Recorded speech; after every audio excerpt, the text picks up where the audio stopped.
ఏపీలో ఎమ్మెల్యే కోట ఎమ్మెల్సీ స్థానాలకు అభ్యర్థుల్ని ఖరారు చేసింది టీడీపీ.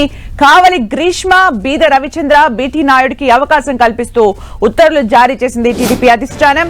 ఇప్పటికే జనసేన, బీజేపీలకు ఒక్కో స్థానం చొప్పున టీడీపీ సర్దుబాటు చేసింది. జనసేన నుంచి ఎమ్మెల్సీ అభ్యర్థిగా నాగబాబు నామినేషన్ దాఖలు చేశారు. ఇక ఆశావహులకు టీడీపీ రాష్ట్ర అధ్యక్షుడు పల్లా శ్రీనివాసరావు ఫోన్ చేశారు. పిఠాపురం మాజీ ఎమ్మెల్యే వర్మ, మాజీ మంత్రి జవహర్ కి ఈసారి అవకాశం ఇవ్వడం లేదని సమాచారం అందించారు.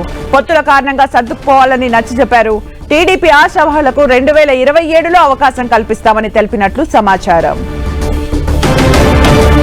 మరిన్ని అప్డేట్స్ మా ప్రతినిధి రవిచంద్ర అందిస్తారు. రవిచంద్ర.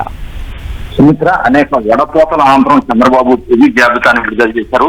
ఆఖరి నిమిషంలో బీజేపీ కూడా రేసులోకి వచ్చింది. బీజేపీకి ఒక స్థానం ఇవ్వడానికి చంద్రబాబు అంగీకరించారు. కేవలం 5 స్థానాల్లో టీడీపీ 3తోనే సరిపెట్టుకుంది.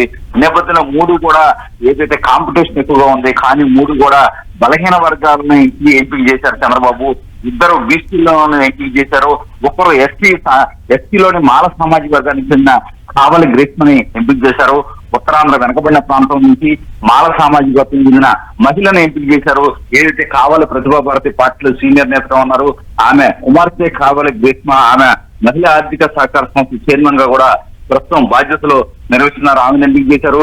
మరో 2 చూసుకుంటే కనుక బీటీ నాయుడు, ఆయన సిట్టింగ్ ఎమ్మెల్సీగా ఉన్నారు. 29తో కాల పరిమితి ముగిపోతుంది. ఆయనకి మరోసారి రెన్యువల్ గా చేశారని చెప్పుకోవచ్చు. ఆయన బోయ సామాజిక వర్గానికి చెందిన వ్యక్తి, కర్నూలు జిల్లాలో దీర్ఘకాలంగా పార్టీలో ఉంటూ వస్తున్నారు. ఆయన ఎమ్మెల్సీగా ప్రస్తుతం కూడా సేవలు కొనసాగిస్తున్నారు. అదేవిధంగా బీద రవిచంద్ర చూసుకుంటే గతంలో కూడా ఒకసారి ఎమ్మెల్సీగా పనిచేశారు.